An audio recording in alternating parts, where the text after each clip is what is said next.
Hello and welcome to the Decking Awesome podcast. My name is Owen and I'm joined by the awesome Ciara and Brian. Hello. Hello. Today we are doing a year in review of Decking Awesome games in 2020. We're going to discuss our upcoming games, our current game, Dice Summoners, and the future of Decking Awesome podcast. Just a heads up, the sound will be a little bit different for the next few podcasts. We were all locked down in our houses, so we're recording the next few episodes in Zoom. It looks like this could continue for a while, so bear with us. This, of course, is following on from the podcast we did about how to get the best out of your sound when you're doing a podcast. Sometimes you're just going to bang out an old Zoom recording. That's very true. So let's kick it off with the work we've been doing behind the scenes in our upcoming games. If you want to get involved or hear the latest news of our upcoming games, we definitely recommend subscribing to our newsletter. We don't send a whole lot of emails on those newsletters, but when we do, it's for kind of important stuff. DAG.Irish is the website. The next upcoming game that we want to discuss is the one that we always love to play, and it's pretty close to creating a final prototype, and it is the awesome Save Princess Snowball. So Sis, what is Save Princess Snowball? Well, Save Princess Snowball is a cooperative puzzle game, a real-life escape room but made into cards. We really love this type of game. We play them a lot. It's about bringing a group of people together, playing something together to reach cooperatively your goal. It's a card game, so it's quite small and portable.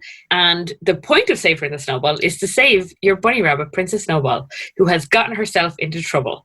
And you, as her loving owner, have the job of trying to go find her and save her from wherever she is. The theme is quite lighthearted because I don't know if many of you out there play escape room games, but they can range in theme from quite light to quite heavy. So we love to play escape room games together and with other people and friends with kids. What we found is some of those dark themed escape from the murder in the polar vortex or something. Yeah, it can be quite dark. So what we're doing is we're trying to create lighthearted but still thrilling escape room game. So kind of going for anything that we can bring in to create a sense of urgency without it being like a murderer is chasing you with a big knife. So it's a little bit more lighthearted fun. It's usually detective kind of games, those escape rooms, like, Agatha Christie kind of murder on the train, or like your Tomb Raider going up walls trying to do stuff. I love cooperative puzzle games. They're so great to have this kind of shared experience with people. Some of them kind of last certain periods of time. It's always like a really engaging moment where all people with different skills kind of work together and do puzzles in their own way and try and figure things out. It's really fun. And we thought that bringing an element of your pet rabbit has disappeared. Like, everyone loves their pets. Who doesn't love their pets? And that gives it a nice, compelling reason to play. And we love just playing together, so it works. But it's not just geared at kids, though. It's still accessible for adults. Like, you don't feel like you have to gather children around to play the game. There are still some good puzzles in there. And especially if you don't know any children, don't just gather random children to bring in to play puzzles with. Yeah, so I think some of the puzzles probably couldn't be solved by kids to some degree, so you kind of need the whole family. It's to get a variety of people, I guess, and just have no limits on what that variety is. If it's you have decided that you want to play with your parents or your grandparents, who knows, or you just want to play with your friends.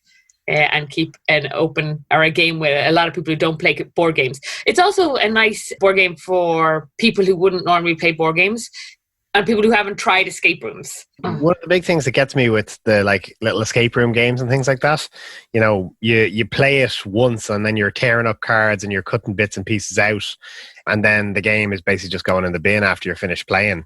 This one, you don't have to chop it up. You don't have to throw pieces out. You can pass the game on to other people as well, can't you? Yeah. So all the puzzles are reusable and replayable. So you can just hand the box over to somebody else and have them play through without having any difficulty. And the cards are easy to put back together because the deck is just a deck of numbered cards. Yeah, I think all the history I have with playing cooperative puzzle games, there's kind of like a few different kind of genres. So one of them is the Sherlock Holmes Detective Agency one, where the plot and the writing, there's a really compelling story where everything kind of goes in, and there's some cool kind of components like the newspaper and stuff. If anybody's ever played that game, it's very kind of good and a kind of a rich storyline.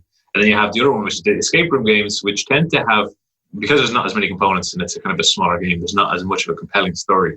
And I'm really glad when I've seen the play tested the kind of prototypes we have with Say Princess Snowball, that it has an engaging kind of story along, where you're actually caring about the characters and you're caring about the people and what's happening, as well as it being a very challenging, kind of puzzle-rich environment. Because usually with these kind of small box games, it's kind of like just a series of challenges, and then you either finish it and you don't.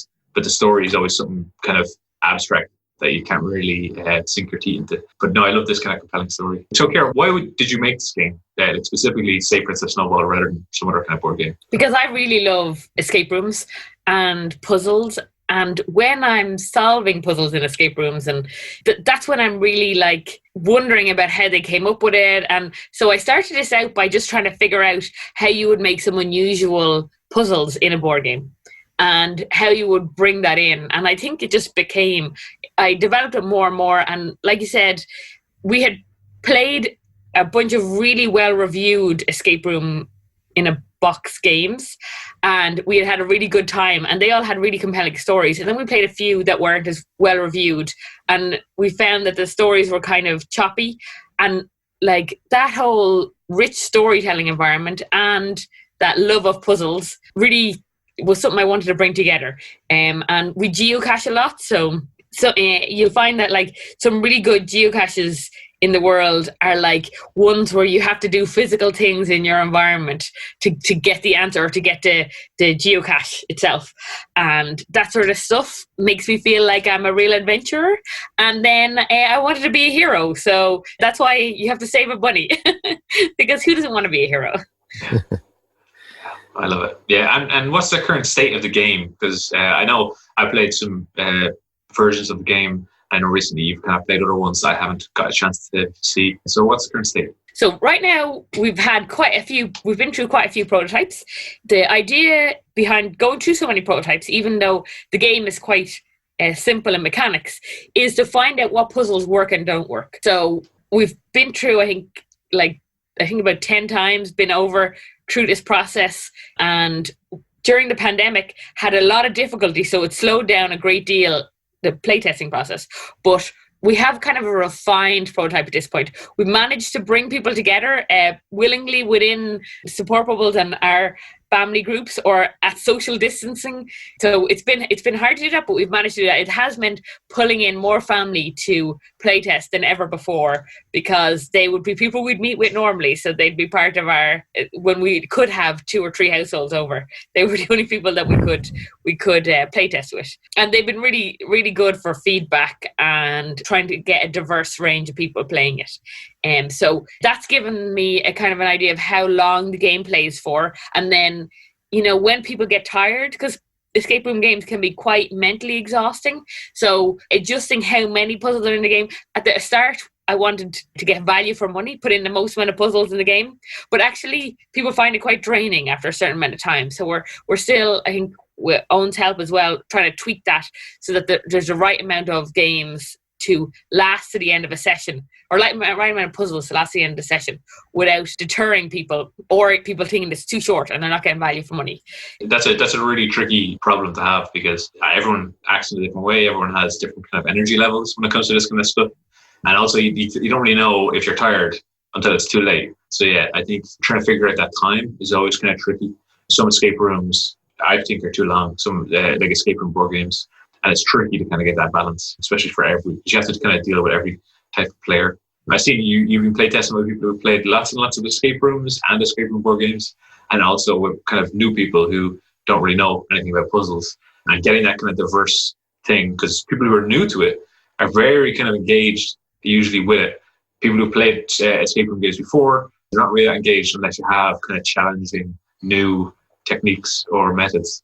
So yeah, it's very cool. Yeah, I found that, I jumped in on one of the kind of later prototypes on it, just so that I'd be looking at it with a fresh set of eyes. And me, who's played however many escape rooms and however many little escape rooms in a box, I found it like suitably challenging. Like it's a good mental workout, but also it's achievable. Like it's a fun game to play. Who did the artwork of this prototype? Do you know? Oh, that was me. I don't think it was. I think it was actually me. I think I was the one. You did the artwork, but I reviewed it for grammar. And when it comes down to it, what do people like more, grammar or art? I think you'll find there's museums all over the world dedicated to proper grammar. Editors aren't writers. The Louvre, one of the more famous grammar museums in Paris. Anyway, so yeah, Owen did a really good job of, I had the puzzles done out in a lot of different mediums and definitely different art styles just to try and convey a puzzle. And Owen went through it and did a really good job of bringing it together. Owen, you want to talk about the process on that? Yeah, sure. So like, obviously the artwork I did is not going to be final artwork. This is just so that people can get a sense of the theme and the style, just so that they're not looking at black and white pictures. They can actually also get clues from images. So yeah, it was kind of we've dealt with artists before, so I was kind of just pretending to be one of the artists that we usually deal with, and we're trying to talk to Kira about what she wants to kind of relay, and then creating that kind of straightforward artwork. And then we're also working with doing the instruction manual and the box as well. So it's just that kind of process of kind of iterating over the artwork and stuff like that is great, because then once we do hire someone professional, like designers and artists and stuff, we know exactly what to give them, and we kind of have a fairly good idea, and then we can tell them what's kind of needed, and then where they can kind of give their artistic influence and kind of show themselves off. And so we always have that flexibility. And I think if we want to progress the playtesting to a broader group of people, we kind of need to have a little bit more consistency in the game. And I think that having, even if it's not final, an artwork style consistent throughout the game just makes a big difference in people feeling like it's a real game that they're playtesting. Because it can be hard, especially with a diverse group, maybe a lot of people who haven't played board games before, trying to show them that it's a prototype and that they're not thinking about the final thing.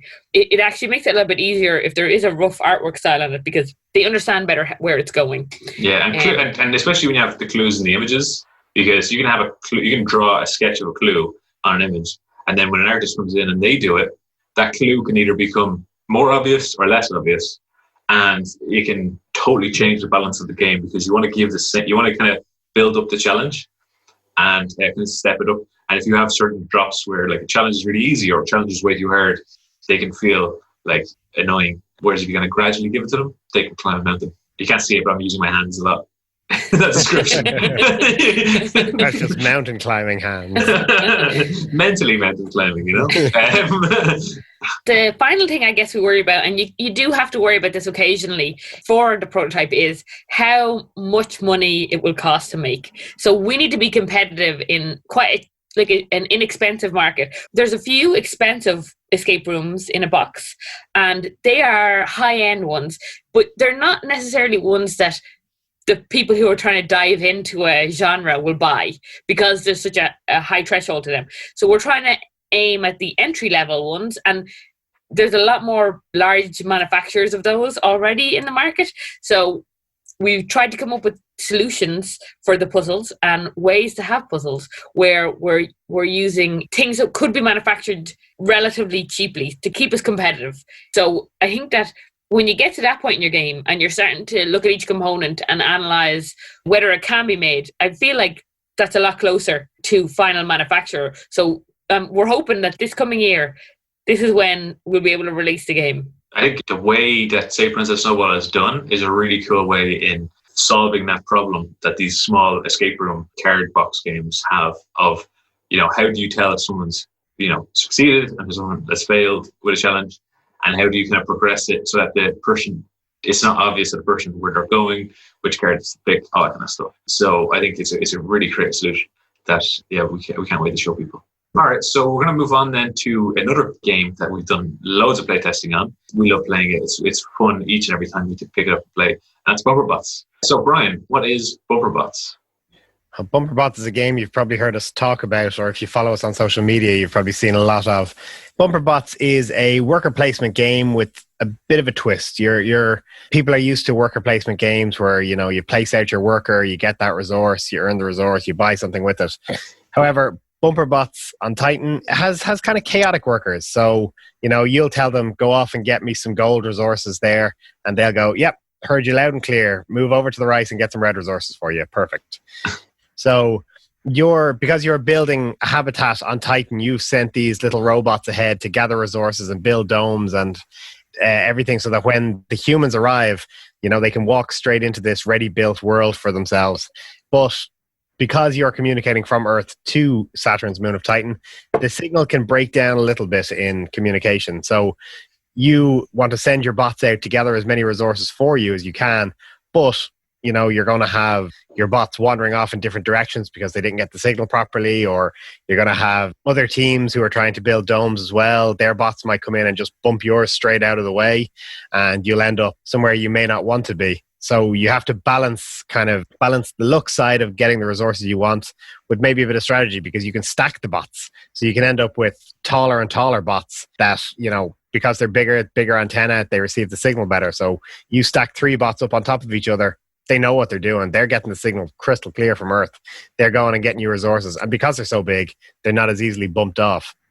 So aim of the game is to have as many domes and as many colony points as possible before time runs out and the humans come around to land and live on the world with you. But, Titan is a chaotic place itself, so you end up with changing landscapes throughout the game. So there's a storm that'll move across the board, changing the face of this planet as it goes, meaning that bots might be dragged around through different gravity wells and storms and vortexes. I mean, these might work to your disadvantage or they might work to your advantage. So if you're being pulled towards a vortex, maybe you're moving towards a better resource, so you can use it to get the best resources you can, or you may end up trying to get something good and end up having your bot completely destroyed in the vacuum of a vortex. Yeah, I think I love the idea of a chaotic worker placement. We've played lots of kind of worker placement games before where they had some sort of chaotic element to them. Some are kind of balanced, like Stone Age, where you can you're not sure how many resources you're going to get, but you're going to get something. And then other ones where it's just too kind of random. And I know just from hearing you describe it, Brian, it always sounds to me kind of too chaotic, too random. But when I played the prototypes and the playtesting of it, I always found that the balance is really good in actually trying to ensure that there is kind of some sort of randomness to how workers are placed out and what happens and the different things that players can do. But because it's all kind of balanced in a certain way, it ensures that there's no fully predictive kind of actions you can do. You're always taking a chance at something, but you're not going to totally go off the wall. So yeah, I love how kind of controlled this chaotic work placement prototype is. But I also love the fact that it's a chaotic work placement, because people don't want to play playing single player solitaire.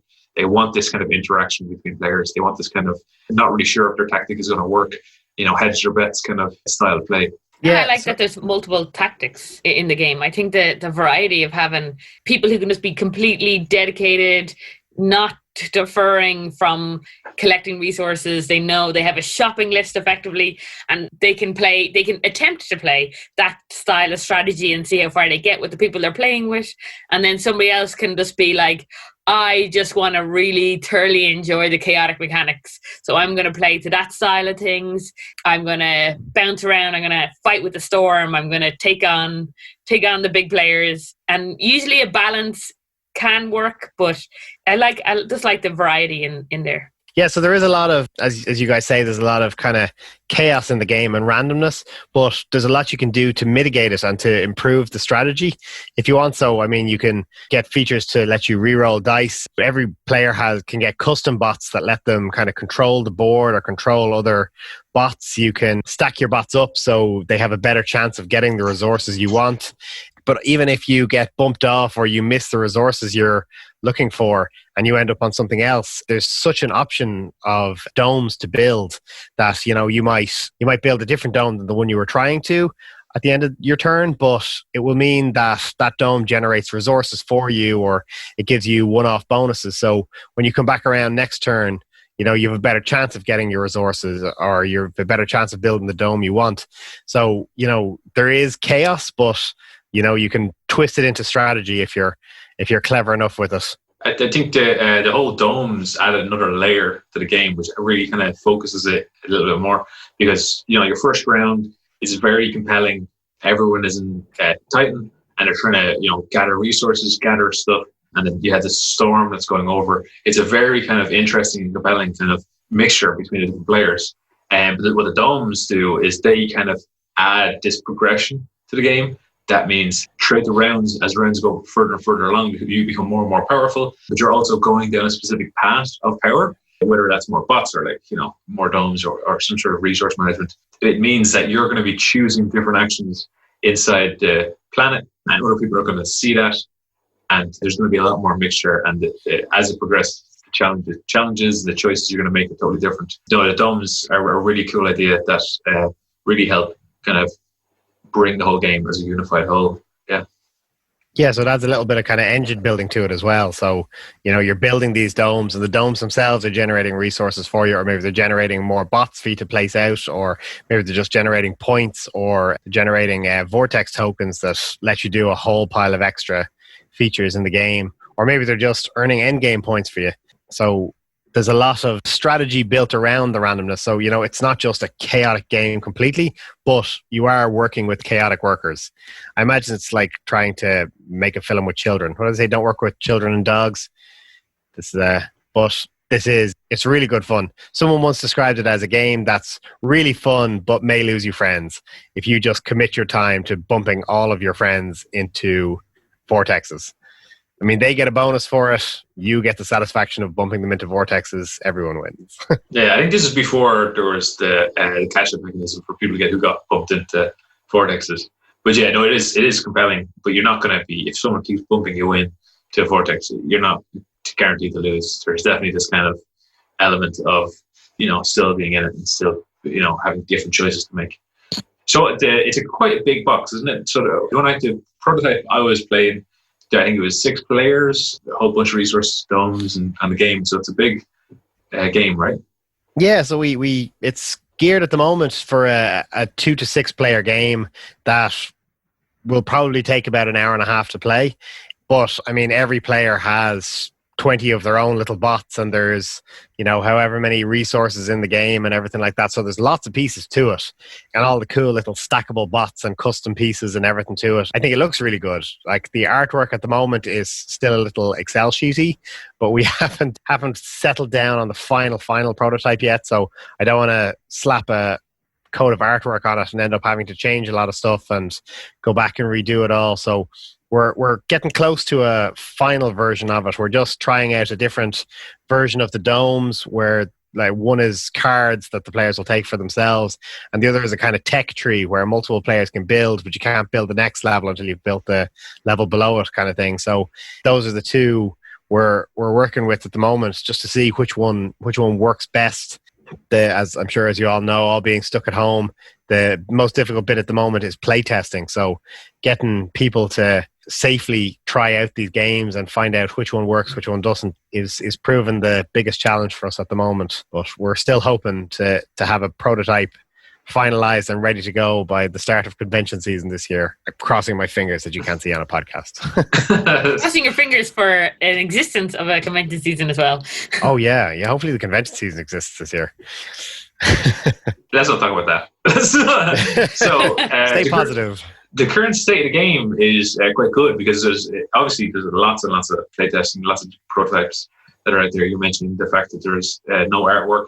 There is some sort of artwork, but it's not like professional or anything. So what kind of could you say about the current prototype? Are we close to a final prototype, or how are you feeling? Yeah, we're pretty close. I mean, the board, the playboard itself is pretty solid. There might be a few tiny tweaks to it, but there's always going to be a few tiny tweaks to every game.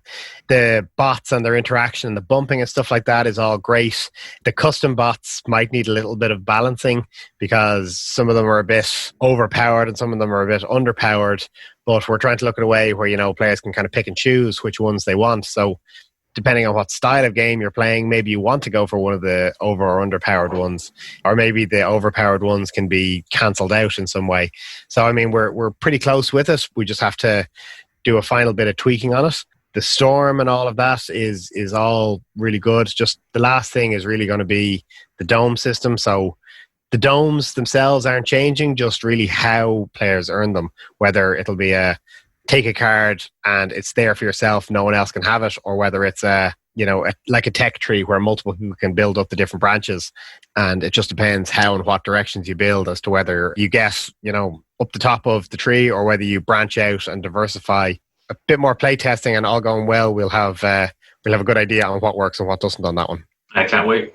That's so cool. Yeah, there's so many cool ideas inside Bubberbots. I can't wait to see what comes up next. Let's move on then to some updates from Dice Summoners. This is our game that we've released, and there's some cool new things that happened in 2020 with it. We were nominated in the Emmert Game Awards, which was really cool, really fun. We all watched it stream live and watched the award ceremony. It was really fun. There's so many cool games in 2020, and it was great to see board games represented.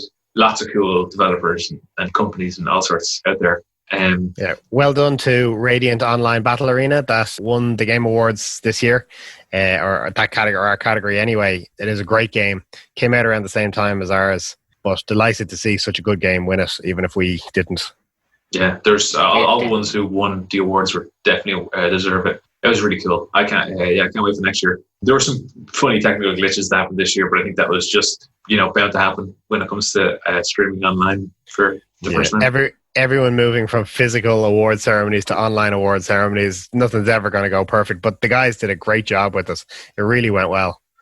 Yeah. The other thing for Dice Summoners is we released our game on Board Game Arena, so anybody can play it online. You might have seen it if you saw our website. We have a little link now onto Board Game Arena. It was a very technically challenging project to do, but I actually just released that a couple of days ago, and it now currently has no bugs.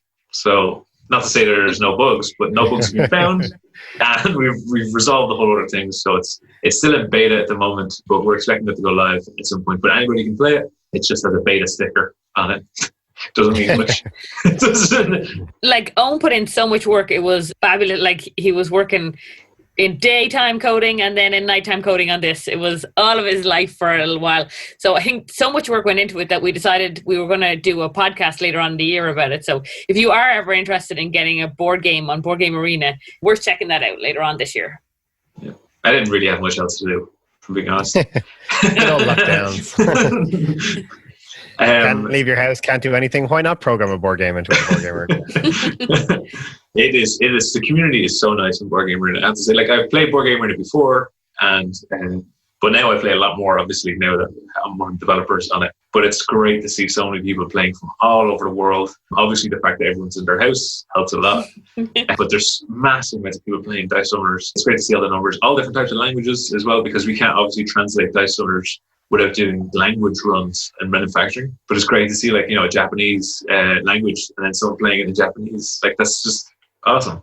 If you want to check it out, definitely check. All you have to do is Google Board Game Arena and then search for Dice Summoners and you'll see it there. If you can play it for free, obviously you don't need money. And we have a little post on how to, if you go to our YouTube channel, you can see a little post we have on getting set up and playing it online. In the next couple of podcasts, we'll probably be doing a Board Game Arena one where I'll dig into the technical aspects of it, just in case there are people who want to know and also who want to kind of do it themselves. Or if you're a programmer who loves board games and you don't see your board game on Board Game Arena, odds are it's just waiting for someone to implement it. I'll get into it further into that podcast, but it's a pretty cool podcast.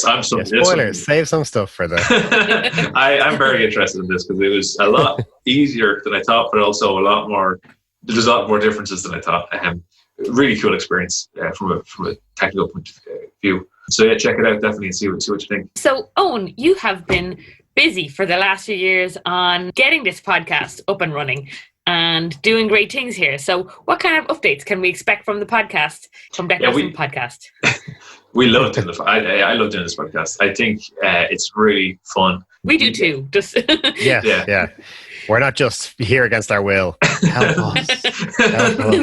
No one can help you. Us to do this. Yeah, we had, because obviously there's a lot of podcasts out there, but we wanted to have this monthly one where we could show Irish board game designers and kind of talk about the community, talk about the whole process, and kind of not get more people into it, just show people what it is about it, and then help clear up things for people. We really thought it was a kind of way of helping people. And also there's cool things you wanted to be discussing, very interesting topics, and just kind of bringing everybody from all over the world to kind of see what it's like as an Irish board game designer. But we have come up with 2 new styles of podcasts.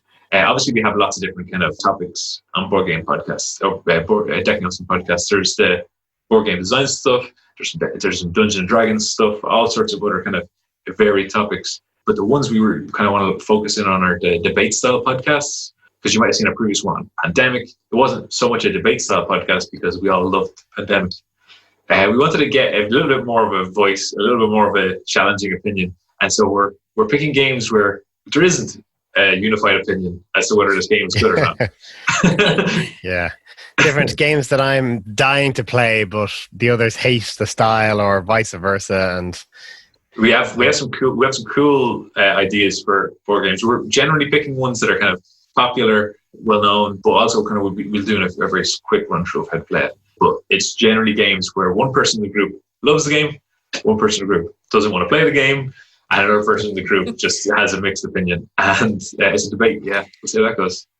It might go terribly. This could be a horrible plan, but I think educated debate styles of like listening to people's opinion and trying to make counterpoints. There's a lot to be said for having a kind of a fair style debate. Whoa! I never agreed to fair. This, as far as I'm concerned, it's who can yell the loudest. I am going to crush this. I'm definitely louder at yelling than you. Yeah, come watch the car crash because it will be terrifying. The first one. We're not going to be too harsh on the games. Obviously, we still want to represent the games, but we do have kind of opinions on mechanics. Good design and bad design, that kind of stuff. It will either work out amazingly, or we'll not want to talk to each other anymore. That will be our last podcast. Yeah. We also want to talk about updates, deck notes and games updates more on the channel. And that's just because, we're developing or prototyping more games. We're getting to the stage where we want to show these games off and kind of tell people about them and kind of get people involved. You're actually listening to one of these update podcasts right now. Ooh, and this is the kind of place where you can give your feedback, you can discuss with the community. So if you have any sort of things like that on this episode or anything you've heard, definitely reach out to us. We can discuss it, and we would love to hear your opinions. That one is probably going to be maybe twice a year, or maybe certain events happen throughout the year, that kind of thing. Yeah, having it monthly would be a bit weird. Since the last month, we've written this month's worth of updates. Yeah. Well, I do like the idea of a year in review, just because sometimes I forget what happened in like March 2020. March decades 2020, ago, 8 years ago. Yeah, I was so much younger. So there are some other updates. So maybe Kerry, you can talk about these a little bit. We were doing 2 online board game conventions. It's a little bit strange this year, obviously. We went to 2 online board game conventions. Yeah, they were UK Games Expo and GaelCon. Yeah, so we really wanted to get involved in the board game online scene, as there was no board game in-person scene. And a few of the big events were still held online, I guess because they had the organisers and the resources to do it. UK Games Expo was a really fun one. So everyone knows, like, the UK Games Expo, massive event, a lot of people attending, a really positive group of people who organise it, who are friendly to deal with. So we just wanted to be involved because we've known these guys for years and they're always so welcoming that we definitely still wanted to stay involved. We Twitch streamed how to play our games and our latest prototypes. That's all up on our YouTube channel if you want to check any of them out or want to see what we mean. Now, the prototypes would have been the ones from earlier in the year rather than later in the year. But still, if you want to get an idea or are a visual person, check that out. There wasn't as many people to interact with as normal. So we found it quite hard to get that kind of momentum we normally would. I guess there's always a lot of small independent board game developers at UK Games Expo. That's what makes it a really interesting event. You get a lot of unusual, like when we're there, we buy a lot of unusual games. You get a lot of like little indie developers that you hadn't heard of, and you see them as you're going around. Unfortunately, the online format isn't as easy to travel between stands.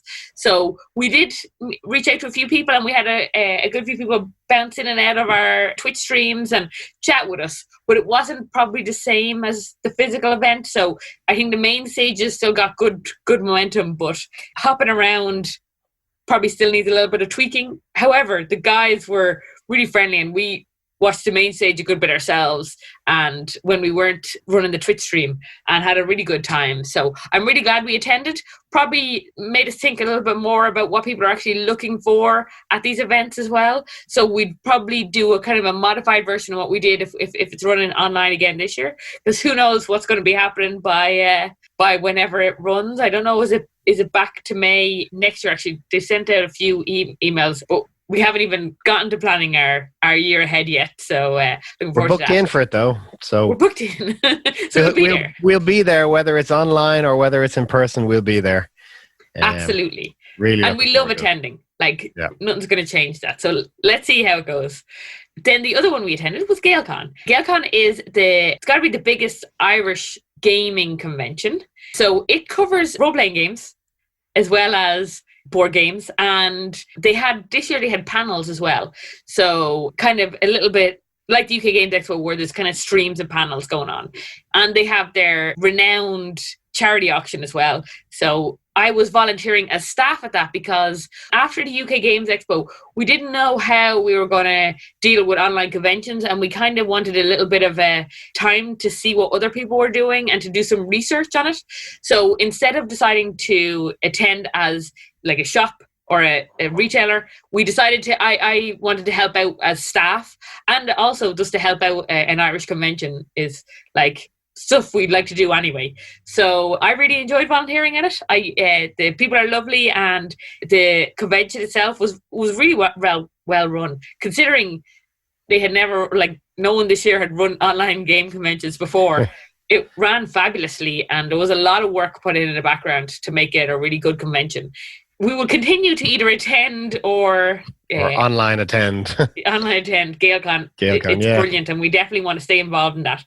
And I think they're hoping to have a much bigger board game contingent next year as well. So all going well, you'll see a lot more board gamers to go alongside the role-playing games and the miniatures and everything. It's very exciting. Looking forward to see how much that keeps growing over the years. Yeah, and I would like to stay involved in organising it as well. I think it's a real rewarding opportunity. So hopefully they'll accept me as staff next year. But it's a really good convention. So that was how we tried to keep a bit of momentum in our public-facing side of things. But we didn't quite get the amount of playtesting in that we would have liked for our new games, which has just meant the lead time for our newer games is just taking a little bit longer than the last time. It'll be great to go back to GaelCon. I'd be amazed if they have you back after that stunt with the goat and the fountain, but look, the less said about that, the better. But this year as well, we saw a whole lot of D&D played, because we were able to move on to Roll20 and basically stay with some form of social interaction without actually being together. I suppose thanks to Owen for running Curse of Strahd, we finally got it finished. Our 3-month campaign that finished 2 years later. Amazing. Yeah, so if you've listened to our previous podcast, you've probably heard us talk about Curse of Strahd, but that was an amazing ramp up and finish, and Owen ran a fantastic campaign. After even organising one-shots ourselves, the one-shots are a nightmare to try and plan everything out for. I have no idea how you ran the entire Strahd campaign. Yeah, it wasn't meant to take that long. It was supposed to take 3 months. Everywhere online said 3 months. Then it'll take a year. And I assume 3 months if you just 24 hours a day kind of continuous. I don't know. We played a lot. We played it a lot, like once every 2 weeks maybe.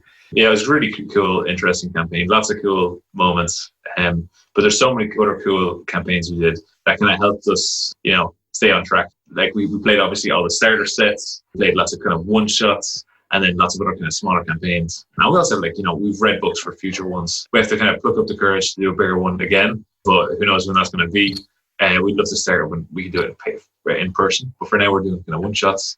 Obviously, throughout this entire time, as we've all actually DM'd, all three of us here, we've come up with ideas as to how to make the DM's life easier, how to kind of make D&D adventures easier. And we also kind of, some of us are interested in writing a lot as well, to create like long story elements that kind of bring in cool new ideas that we kind of want to see in D&D. Like the best thing about D&D is that you can take Curse of Strahd and then you can just make it your own and add in what you want.